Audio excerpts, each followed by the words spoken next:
Selamat pagi. Halo semuanya. Halo guys.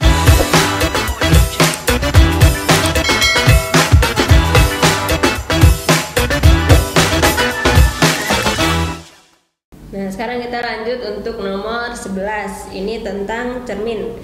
Jadi jika sebuah benda ditempatkan pada jarak 2 kali jarak fokus di depan cermin cembung, ya kan? Jadi ada benda jaraknya atau S-nya itu 2 kali jarak fokus, berarti 2 kali F. Dan cerminnya cembung. Yang perlu kalian ingat kalau cerminnya cembung adalah dia memiliki fokus yang bernilai negatif. Nah, maka akan diperoleh bayangan yang bersifat. Nah, berarti kita cari dulu S aksennya atau bayangannya dari persamaan ini. Seper S aksen sama dengan seper F dikurang seper S. Tapi ingat tadi fokusnya cermin cembung adalah negatif, berarti di sini kita kasih min. Oke, terus kita masukkan berarti min seper F dikurang seper S-nya adalah 2F. Kalau kita jadikan 2F, 2F dibagi F 2, berarti ini min 2 min 1. Berarti nanti akan didapatkan min 3 per 2F. Nah, berarti dari sini didapatkan bahwa S aksennya sama dengan min 2F per 3. Nah, kan didapatkan bayangan yang bernilai negatif. Ya, bernilai negatif berarti sifatnya adalah maya.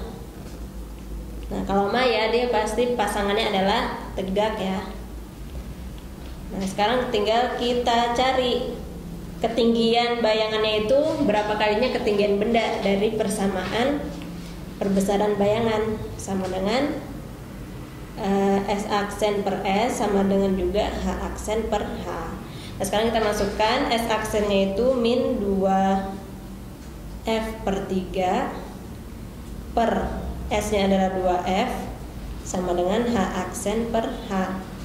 Berarti ini 2F-nya kan bisa dicoret ya, berarti didapatkan 1/3 1/3 sama dengan H aksen per H.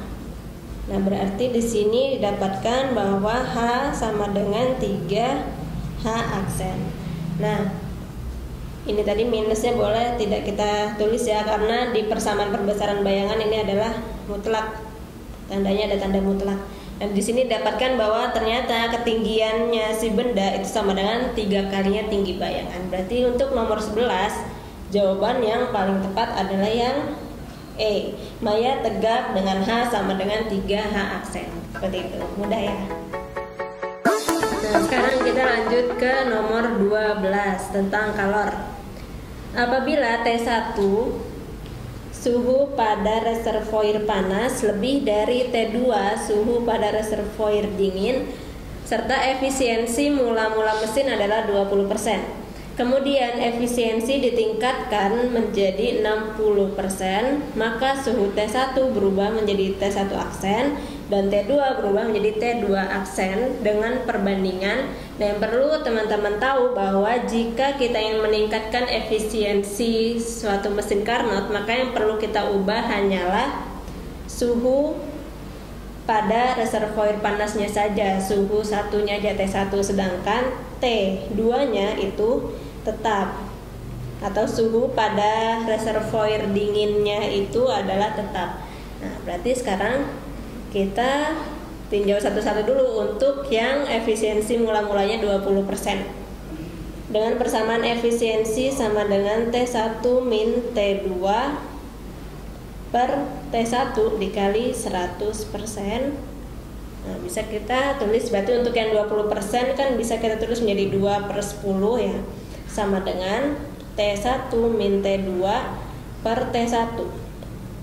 Dimana kalau kita kali silang menjadi 2T1 sama dengan 10T1 min 10T2.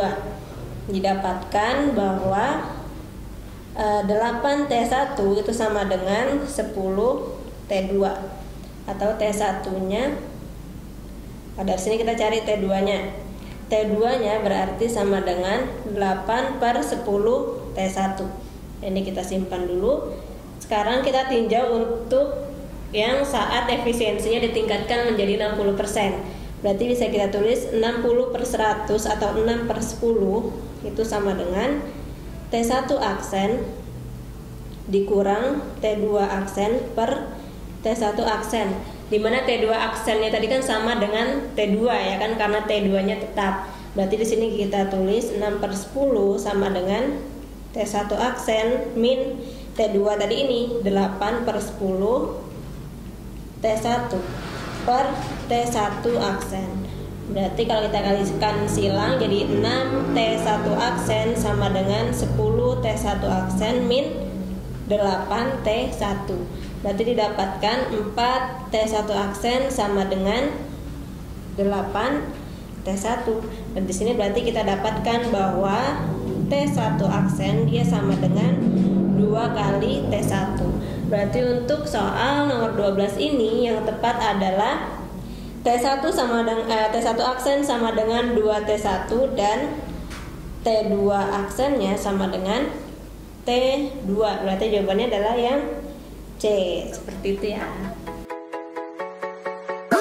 Oke, sekarang kita lanjut ke nomor 13. Jadi ada soal 2 buah kapasitor identik. 2 buah kapasitor identik mula-mula belum bermuatan dihubungkan dengan baterai 10 volt. Jika hanya salah satunya saja yang dihubungkan dengan baterai, energi yang tersimpan dalam kapasitor adalah E. Jadi energi untuk satu kapasitor untuk 1C dia sama dengan E. Energi yang akan tersimpan jika kedua kapasitor tadi dihubungkan seri dengan baterai adalah, nah berarti kita cari dulu kapasitor totalnya. Katanya tadi kapasitornya identik, berarti ada C1 atau C1 sama dengan C2 sama dengan C gitu ya. Nah karena dihubungkan seri berarti nanti kapasitor totalnya menjadi 1 per kapasitansi total sama dengan 1 per C ditambah 1 per C atau sama dengan 2 per C. Berarti kapasitansi totalnya sama dengan C per 2. Nah sekarang dari persamaan energi kapasitor, energi dia sama dengan setengah kali C kali V kuadrat. Dengan V nya yang tetap, dan hubungan antara E dengan C adalah berbanding lurus, berarti bisa kita tulis nanti E1 per E2 sama dengan kapasitansi total, kapasitansi saat masih 1 per kapasitansi total. Nah E1 nya tadi kan E, E2 nya yang kita cari, C1 nya adalah C totalnya adalah C per 2. Nah berarti dari sini bisa kita tulis bahwa C per 2E sama dengan C dikali E per 2 E2 gitu. Berarti kalau C nya bisa kita coret, berarti E2 sama dengan E per 2. Jadi untuk nomor 13 ini jawabannya adalah yang C, E per 2 seperti itu ya. Oke, sekarang kita lanjut ke nomor 14 tentang listrik. Jadi ada soal sebuah perangkat listrik dapat bekerja dengan daya maksimal 450 watt dan sumber tegangan 200 volt.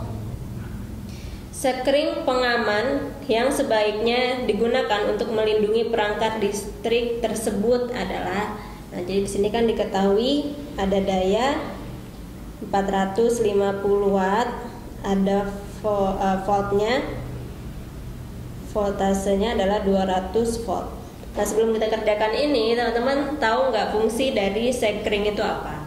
Mungkin ada yang tahu, ada yang enggak ya. Jadi sekring itu atau nama lainnya adalah fuse. Dia memiliki fungsi sebagai pengaman dalam suatu rangkaian listrik. Jadi apabila dalam suatu rangkaian listrik terjadi kelebihan arus, nantinya arus itu akan diputus oleh sisi kering. Nah, ini mungkin yang biasa teman-teman alami saat di rumah kalian itu tiba-tiba listriknya turun atau jeglek gitu ya. Itu artinya ada kelebihan arus dan diputus oleh sisi kering. Nah, sisi kering ini memiliki rangkaian seri.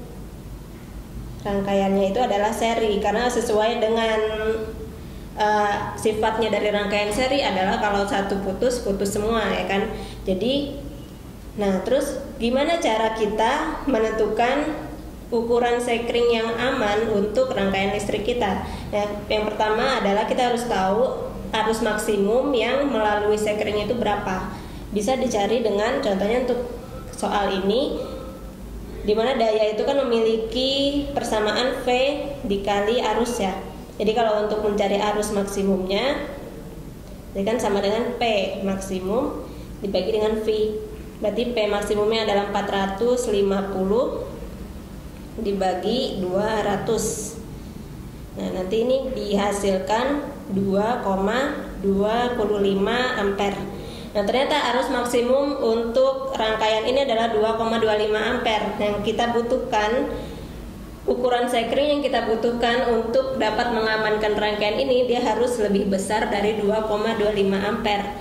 Nah, ibaratkan kalau misalkan kalian butuh seseorang kayak misalnya bodyguard gitu kan, berarti kalian harusnya memilih bodyguard dengan tubuh yang lebih besar atau dengan kekuatan yang lebih dari kalian kan. Nggak mungkin kalau misalnya bodyguard kalian itu kekuatannya itu sama dengan kalian. Nah, itu sama dengan konsep di sekring ini. Jadi si sekring yang fungsinya sebagai pengaman, dia harus memiliki nilai ampere yang lebih besar dari nilai arus maksimumnya. Nah, oleh sebab itu, karena dia rangkaiannya harus seri dan harus lebih besar dari 2,25 ampere, jawaban yang paling tepat untuk nomor 14 ini adalah yang E, 2,5 ampere dan dipasang seri. Seperti itu ya. Nah, sekarang kita lanjut ke nomor 15. Nah, ini mudah banget ya. Jadi ada soal, perhatikan gambar arah arus listrik, medan magnet, dan gaya magnet di bawah ini. Hubungan antara I, B, dan F yang benar adalah. Nah, sekarang ayo kita mainkan tangan kanan kita ya, karena ini menggunakan kaidah tangan kanan. Kita cek untuk yang nomor 1. Jadi kalau ada arah arus ke atas, ini arah arusnya, lalu ada B yang ke kanan,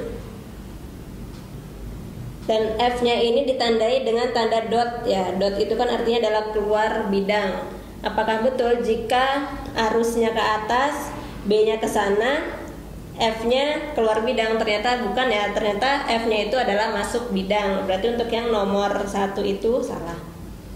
Nah, sekarang kita cek yang nomor 2. Ada arah arus ke atas, lalu arah F ke kiri, dan B-nya ditandai dengan tanda cross atau artinya adalah masuk ke bidang. Sekarang kita coba. Arusnya ke atas, lalu B-nya atau medan magnetnya adalah masuk bidang, berarti F-nya adalah ke kiri. Nah, berarti sesuai ya untuk pernyataan nomor 2 ini. Berarti hubungannya adalah benar, sesuai. Berarti jawaban nomor 15 yang benar adalah yang B. Untuk yang nomor 3, nomor 4, dan nomor 5 bisa ya kalian cek sendiri mana yang benar dan mana yang salah, seperti itu.